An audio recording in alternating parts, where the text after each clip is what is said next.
I'm Dr. Shaili Mehta, and I'll be guiding you through the entire process of how to prepare for dental materials. Dental materials is a subject that has a lot of numbers, but don't worry, this video will surely help you to overcome your fear of dental materials. Once you start with dental materials, there are certain questions that keeps bothering you, like what is the weightage of this subject, which books to refer for dental materials, how much time should be allocated to dental materials as a whole, and what should be the topic-wise distribution of the time, how many times does dental materials have to be revised, what is the ideal time to start dental materials, what are the important topics that you need to study for your NEET exams, and what are the type of questions that are asked in the exam. So if these doubts are bothering you, let's solve them in this video. So now when we move on to the weightage of dental materials in your NEET exam, so in the past few years, approximately 10 to 13 questions have been asked from this topic out of the total 240 questions. This accounts approximately for 5% of your total paper. The next question which students usually have is which books should be referred for dental materials. So there's only one standard textbook for dental materials, that's Phillips. In case you have been following some other books during your BDS days or your undergraduate days, you can refer it for theory, but Phillips you have to refer for the numerical values. That's basically all the compressive tensile strength, your modulus of elasticity, plus all the image based question will be asked from Phillips since it's a standard textbook. The next question is what time should be allocated to dental materials and what should be the topic wise time distribution. So I'll explain this slide. Suppose I start with gypsum products today, so I give 30 minutes of gypsum product theory reading. Then once I'm done with my theory reading, I'll move on to MCQs and I'll study it for 4 to 6 hours, depending on the topic. Once this is done, this is my first reading, then I move on to second topic. For example, amalgam. So that's how you continue doing it. So the total number of days of theory that you can spend on your dental materials is not more than 2 days. And when it comes to MCQ, you have to complete your MCQ solving within 7 to 10 days. And it's recommended that you complete your dental materials within this time span rather than taking breaks. So once you start dental materials, complete it, then move on to another subject. So now how many times should dental materials be revised? So ideally you can revise dental materials around 4 to 8 times depending on the time availability. So the revision goes such as, suppose I start with dental materials today, I'll finish it within the next 7 to 10 days. So after I finish it, I'll take 1 2 weeks gap, I'll do some other subject. Then after 1 2 weeks, I'll again go to dental materials, complete my second revision. And after second revision, I'll wait. Second revision, of course, can't give 7 to 10 days, so that can be a little shorter, maybe 5 or 4 days. Then after that, I'll wait for a month and then I'll again do it, and the third revision will be even shorter. So that's how you progress. Now after the third revision, you will have your, whenever you have your grand test or other major exams, so while studying for that, you can actually prepare. So that's how in your entire course of NEET PG preparation, starting from the day you're watching this video till your NEET MDS exam, that's the total number of time you need to revise this subject. The next is that in dental materials there are a lot of numerical values. So for remembering numerical values, what you can do is you can maintain a notebook, write all the values and keep revising it every week or sometime in the morning or while traveling to college you can do it so that you don't forget these values. The next question is what is the ideal time to start this subject? So if you divide your preparation into 4 quarters, the first quarter can be given to dental materials, that is after you're done with 3 or 4 subjects. Now we'll talk about the important topics that you need to study. First is the physical properties. In the past few years, a lot of questions have been asked from this topic. The first is mechanical properties. So you have your stress, strain, your stress strain curve, you have modulus of elasticity, you have resiliency, hardness, and toughness.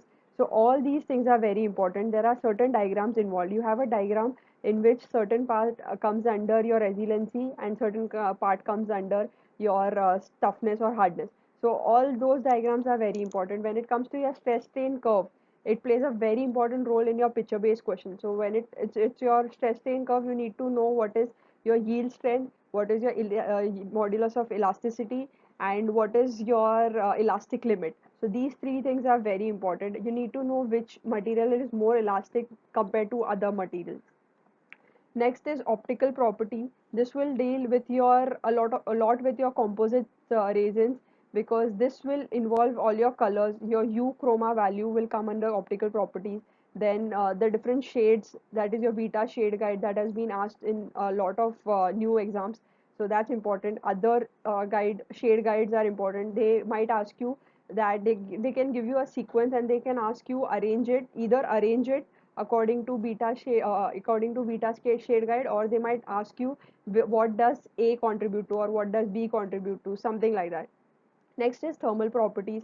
So thermal properties are important because it's the way the cement or a material will react to the pulp. So your thermal coefficient of expansion, that's very important, and it's important to know that your unfilled resin has the highest coefficient of thermal expansion. Next is fluid properties. So when it comes to fluid, all your rheological properties come into play. So which is more viscous, which is less viscous. Here again, it's important to know what is the meaning of creep, how does creep occur, in which materials creep occur, especially in case of amalgam, what are the different creep values, that's important to know. Last is the electric property, how this will involve your galvanic shocks. When you have two metals in contact, what is the kind of reaction you have, that's an electrical property. This also plays a major role when you have your denture based resin made up of metal, so it conducts electricity, so that's important. Next important part is your impression materials. So for impression compound, you need to know the composition, you need to know the function of each component of your impression material. Here it's important to know the difference between glass transition temperature and your fusion temperature. Then we move on to impression plaster. Sometimes a question might be asked, but this will be mostly related to your gypsum product. A direct question is not usually expected. Next, we talk about zinc oxide eugenol. Again, here the functions, that is the function of each element that is present in zinc oxide eugenol composition, then the uses of zinc oxide eugenol, and in case the patient is allergen to your zinc oxide eugenol, what is the alternative method that you can use. The reaction, the role of water is very important. Then when we come to hydrocolloids, so there are only two, your agar and your alginate. So for agar, you need to know that it is used mostly in case of duplication of dyes. For alginate, it's the widely used material. Then there are certain modification for alginate. You have colored alginate, then you have fast alginate. So all these things are important. Then you have certain coating, that glycol is coated with on your alginate so that the reaction is a little slower. So all these are modifications of alginate, or basically the recent advances. And you need to know laminate technique, that is a combination of agar and alginate, that can be asked to you as a question either directly or as an image based question. Next is elastomeric compound. So for elastomeric compound, you need to know the composition. There are basically four types of elastomeric compounds. You need to know the composition, the function of each of the component, the setting reaction, and in case a special, you might know that elastomeric compound does not adhere to your tray, your impression tray. So there are certain tray adhesives that you use. So what type of tray adhesive is used where? Then the consistency in which it is supplied, is it a putty or a light body, all those things. Then the techniques of impression making are important. For elastomeric impression material, it's important to know the other names that are given. So in NEET or in AIMS exam, you might have, they might ask you the other name, or they might give you the other name and ask questions on it. Here it's important that you know the tear strength, that dimensional stability, which is more dimensionally stable, which is less dimensionally stable, which occurs change. And for elastomeric impression compounds, also important to know the byproduct that it eliminates. For all these impression materials, it's very important to know the basic classification of these impression material, whether it is rigid or it is flexible, and whether it is reversible or irreversible. Next, we talk about gypsum products. So for gypsum products, you need to know all the five types of gypsum products, the different name of these gypsum products. Here, it's important to know the strength, the setting time, and the expansion. So different gypsum products have different types of different numbers of expansion. So you need to know that the process of manufacturing of alpha hemihydrate, beta hemihydrate, and how a hemihydrate gets converted to dihydrate. That's basically the theory of conversion of hemihydrate to dihydrate. That's important to know. So there are three theories in the textbook that you need to know. Now, when it comes to gypsum products, you might have some indirect questions related to either your impression, that's impression plaster, or you might have questions related to your dye materials. So gypsum that way is a very important topic. Next, we move on to restorative resins. That's your composite resin. So for composite resin, the first thing is the classification of composite resin. So here you need to know the Sturtevant and the Skinner's classification. You need to know the exact number, which is a microfill composite or which is a conventional composite. So all that along with the numbers. Then you when it comes to a conceptual question, you need to know, suppose your microfill composites are used in aesthetic areas but the strength is very low. So these are conceptual questions. Now when it comes to composite, it's important to know there's something called as polymerization shrinkage. So how do you prevent it? So there are some methods given in your textbook, and the most important thing is to know about C factor. So which type of cavity has what C factor, what is there for C factor for class 1, class 2, all that is important. Then that's about the composite resin, and the other part of composite resin is your bonding agent. So all the generations of bonding agents, the different compositions of these generation, and what are the problems in each generation which led to evolution of the new generation, that's important to know. What is a total edge technique, all these things are important. Whether it's they can give you what is total edge, so either it's generation 5, generation 7, something like that they can tell you. So it is one bottle system, two bottle system. So all these things are related to your bonding agents. The third thing in your composite tracing is the etching. So you need to know the different materials that can be used for etching of tooth, and along with that, it's better to know the materials that can be used to etch your ceramics. That is hydrofluoric acid can be used. Then what is the material can be used for etching your metals, specifically your gold. That is, you use your sodium, your hydrogen sulfate for that. So that's about composite resins. Next thing is amalgam. So the first thing to know about amalgam is the history. Who gave the amalgam wars that have happened. So there are three amalgam wars. So you need to know about all these three wars. Then we come on to the strength. So strength you need to know for low copper, high copper, then single or admix, all these things. One your 1 hour strength, your 1 week strength, there's one table given in your textbook. So all the values in that table play a very important role. Next is the creep value. So you need to know the creep value, with the minimum creep, the maximum creep that you can have is around 2%.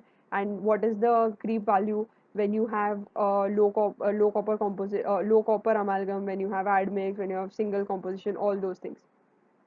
Then it's important to know the composition of amalgam. Why is zinc added? Why is copper added? What is the basic action of palladium or indium on amalgam? All these things are important. Again, for amalgam, when it comes to entrance specifically, you need to know mercury-free amalgams, or there are alternatives that they are not using mercury in large content, but they are replacing it something such as gallium or something like that. So that you need to know. The next thing is phases of amalgam. So here in phases, you need to know what is your gamma 1, gamma 2, which is the strongest phase, which is the weakest phase.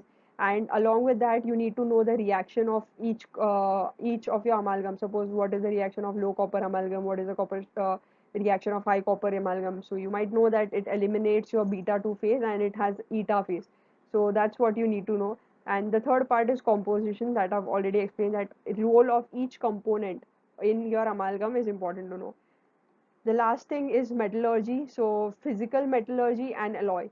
So when it comes to physical metallurgy, you need to know about annealing, cold working, then all the methods of tempering a metal basically. When you have gold alloy, so gold in pure form is very soft, you cannot use it. So you add certain other materials like palladium, silver, copper. So what is the role of each material? That's important. When it comes to gold alloy, there are four types of gold alloy. So they can ask you a question directly that you want to use for a gold for your inlay cavity. So which type of gold will you use? One, two, three, or four? Again, when it comes to metallurgy, it's also important to know the shrinkage that occurs. So every metal undergoes some amount of shrinkage. So it is which is more your noble metal or base metal. Classification of highly noble metal, and your base metal. The role of different base metals. When it comes to alloy, it's good to know a lot of combinations of alloys. So some alloys are used in case of implants. That's important to know. Now, in this entire thing, annealing in metallurgy is very, very important. All the stages of annealing, which is a desirable stage, which is a not so desirable stage in annealing, that's important to know in metallurgy. So now we move on to direct filling gold. So for direct filling you in gold, you need to know what is cohesive gold, what is non-cohesive gold, what is electrolytic gold, and what is granulated gold. Now this will play an important role in your conservative dentistry as well, because there are certain modifications in the technique which you pack your direct filling gold into the cavity. For example, you pack the direct filling gold at a degree of at angle of 45 degrees. So that will help you in your conservative dentistry. Next topic is dental cements, a very, very important topic. So here you need to know the general classification of cements, which cement belongs is a water base, which is a oil base. Then you need to know the difference and the meaning between your luting cement, your restorative cement, your bases, then which can be used as a liner, all those things. Then the first cement we talk about is zinc phosphate. So here your composition, then individual in composition, individual role of each of the component is important. Then the reaction, the setting reaction is important. Then for zinc phosphate specifically, the reaction to pulp is very brutal. So you need to know what is the exact pH and what is the reaction of zinc phosphate cement to your pulp. Now, when it comes to zinc polycarboxylate, so the composition is almost same, but you need to know the modification that are done in the liquid part of zinc polycarboxylate, and it's a fluoride releasing composite. It's a fluoride releasing material. So here for zinc polycarboxylate, again the reaction to the pulp is very important, because as compared to zinc phosphate, it has some modification and it does not harm the pulp that much. Silicate cement, it's a very old cement, so it's okay if you are not very sure about the composition, but the rest of the thing, like the fluoride releasing property, is very important when it comes to your silicate cement. Then when it comes to zinc, your glass ionomer cement, so you need to know the types of glass ionomer cement. There are not three types, there are a lot of, there are approximately 9 types of GICs. All the types of GICs, composition, role of each element in your GIC is very important. Your setting reaction, your manufacturing, what happens when, how does calcium bind? First reaction is your calcium, then after 24 hours you have your aluminum that comes in and binds. So what is the exact mechanism? There are 4 5 stages that you need to know. Then the fluoride releasing capacity. Something important for entrance is what is fluoride recharge. So that's a specific property for zinc, for your glass ionomer cement. Reaction to the pulp, that's very important. So when it comes to all these cements and any cement that you are studying per se, again here one important cement, that is your calcium hydroxide. So for all the cements, there are basic things that you need to know. First is your composition, then the role of each ingredient that is there in your composition, the percentage, if you can remember, it's good. Your compressive strength, tensile strength, your film thickness, that will help you to decide whether it's luting or not. Process of manufacturing and the reaction to the pulp. So these 7 8 points are very important, and that will help you to overcome any and know in detail about any cement. And if you could, you can also remember the person who gave the cement. So they might ask you a direct question. Suppose Wilson and Kent gave zinc your glass ionomer cement. So Wilson and Kent gave which cement? Glass ionomer. So a question like that can be asked. So that's how you prepare for your direct filling gold and your dental cements. Now for dental ceramics, you need to know the composition, the function of each of the element in ceramic, the color that is given in the ceramics. Then you, for ceramics, you need to know the techniques and the corresponding ceramic. This means that, for example, castable ceramic is called die-core. When you have injection molded, it's IPS impressed. So you need to know all that. For casting procedures in this chapter, your concept based questions are expected. So you need to understand the concept, what happens when when the sprue is long, when the sprue is short, etc. When it comes to casting defect, you need to know the etiology or why a particular casting defect occurs and the subdivision of all the casting defect. This is a very common question that is asked in NEET. Next, we move on to resin, that is your dental polymer. This basically is your denture based resin. So you have your heat cure, you have your basic light cure. You need to know the advances, and then in monomer and polymer, you need to know the function of each of the element and what it does. Then you also here it's very important to know the volumetric shrinkage that occurs. Next we come on to the type of question that are asked in NEET. So you can have a single best answer where you have four options and one of them is a correct answer. So in the single best question, you can have a single best answer. You can have a memory based, that's a fact based. Here, your compressive strength, tensile strength, your modulus of elasticity, thermal coefficient of expansion plays a very important role. Next is a concept based question, wherein you can have a question maybe on a wetting angle. It should be 0 or 180 or something like that. Or they can give you different impression materials and they can ask you to arrange it according to dimensional stability. The next is numerical based or value based. In dental materials, you don't have any calculations to do, so this might be related directly to the fact based or a concept based question, and they can ask you exact numbers. Next is the image based question for which you have to read the standard textbook. The next is a true or false type of question, which is a pretty simple and straightforward pattern. So to conclude, I would like to say dental materials is a subject that revolves around numbers. So if you want to master dental materials, just practice your numerical values, keep revising it frequently, and please do not worry if your second year BDS performance in dental material wasn't good. That and your MDS exam preparation is completely different. So just stay persistent, understand the concept, practice a lot of MCQ, and you shall be fine. All the best, guys.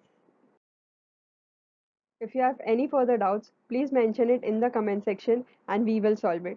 If you want to see more of these kind of videos, please do like, share and subscribe to our channel. Also hit the bell icon to get regular notification whenever we upload a new video. Don't forget to download the app. The link is in the description. Thank you.